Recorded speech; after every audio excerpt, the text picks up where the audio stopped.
Welcome, everyone, to 24/7 Sports. I am Tom Loy alongside the 105 guys. We've got Director of Scouting Andrew Ivins and National Analyst Cooper Patagna. Signing day is right around the corner, so we're diving into 2025 recruiting classes and bringing you a look at the soon-to-be signees. We're going to hit 4 superlatives, and today we're looking at UCLA.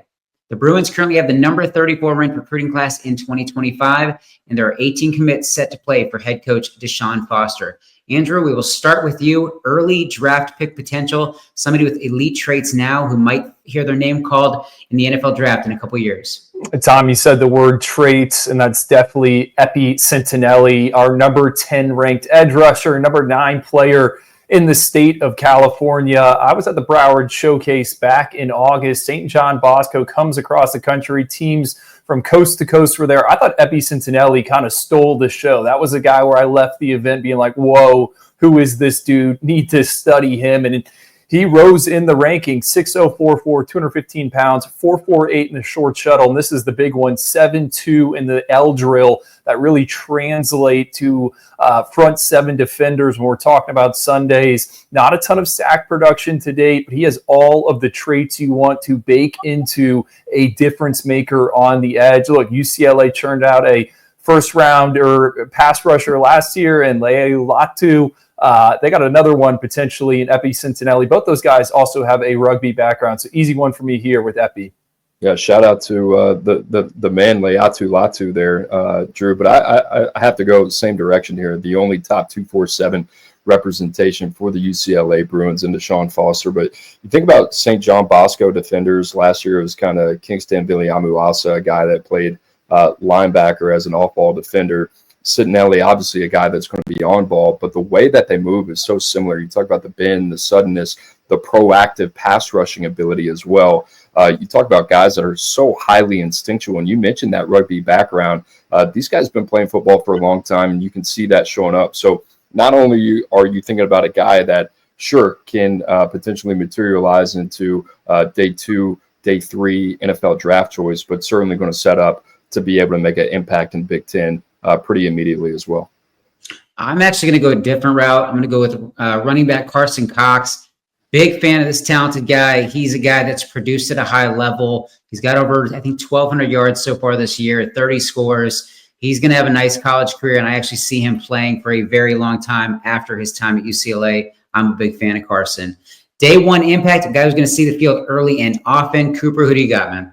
I'm going to go with Jaden Hudson, the safety out of Pittsburgh High School in California, and a guy that's long, reactionary, can do a lot of different things. Love his ability to play in the deep third. I think the instincts really kind of show up there.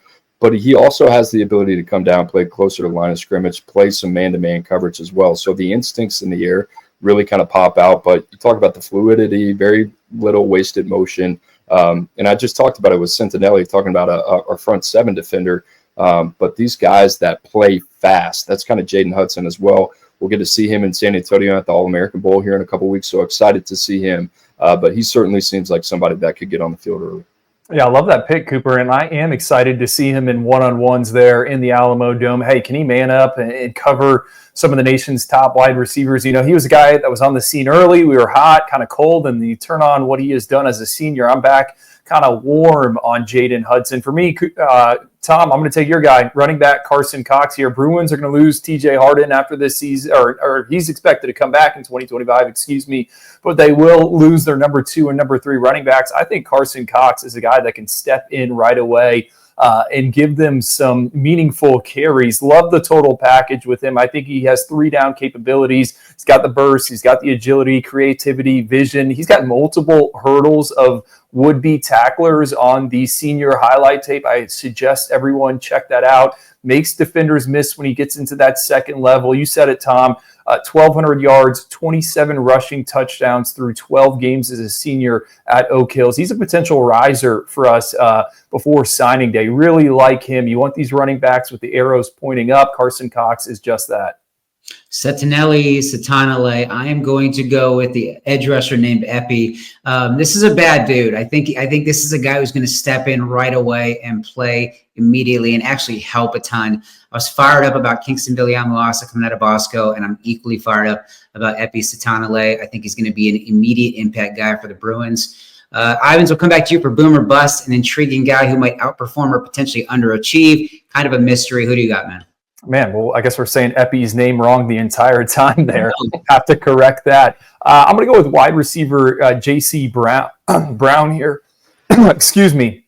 This is a kid that has shined on the 7-on-7 circuit. We saw him a bunch this offseason, 6'0", 200 pounds. He's got 11.06 speed, right? So it's a rare size-speed combination. Excellent in 50-50 contested catch situations. He actually reminds me a little bit of USC wide receiver Jacoby Lane. The issue is J.C. Brown only has played one game as a senior. He was at Warren High School, transfers to Long Beach Poly, CIF rules him out. So you want a kid that's going to play his senior season. We're not going to get that. And, Jacoby Lane kind of had similar red flags before he ended up signing with USC. So I think this is a guy that is straight boom or bust. If it all comes together, he buys into the process there in LA, then he can be a difference maker on the outside in the Big Ten.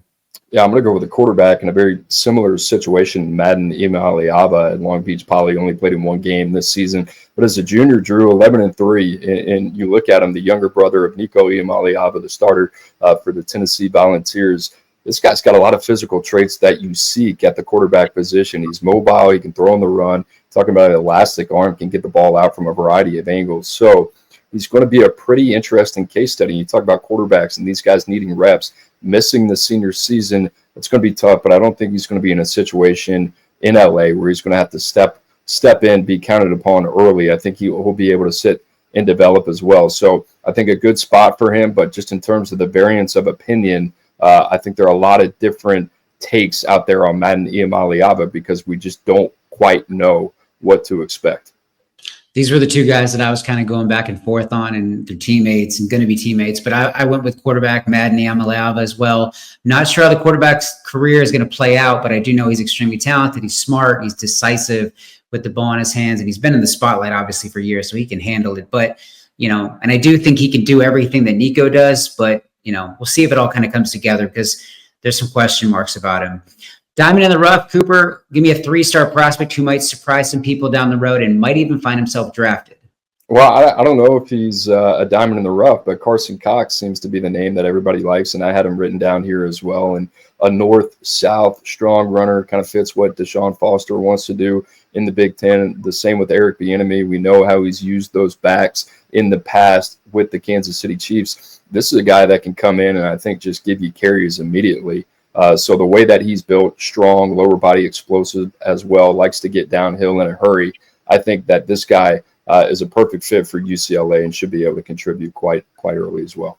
I'm going to go with offensive tackle Garrison Blank here. I love this dude, 6'7", 300 pounds. He has insane mobility for an individual that size. You turn on the tape from the Under Armour camps, and they have a mobility test. I have not seen a 6'7" player get as low as he did. Also went 4.95 in the short shuttle for a player that is, again, 300 pounds. That's pretty rare to see. He's kind of in the mold of Daniel Falele, who's now in the NFL, played at Minnesota, and the Gophers, PJ Fleck, coincidentally, were after Garrison Blank before he picked UCLA. I think that lateral quickness shows up on tape, best as a drive blocker, needs to get better in his pass sets, but he's got Sunday traits to mold for the long haul. Might be a few years before you see him in a Bruins uniform, but he's a rare body type. Really, really like that addition for UCLA. I'm going to go with linebacker Weston Port. This is a guy that's like this smart, heady, hard-nosed football player. I think he makes the defense better. He's big. He's strong. He's a guy that I see as a captain for UCLA, and I see him as a multi-year starter down the road. He's just a really good football player. So that wraps it up. As I said before, we're going to continue hitting a bunch of schools leading up to December's early signing period. But for Andrew Ivins and Cooper Patagna, I'm Tom Loy. As always, stay locked to 247sports.com.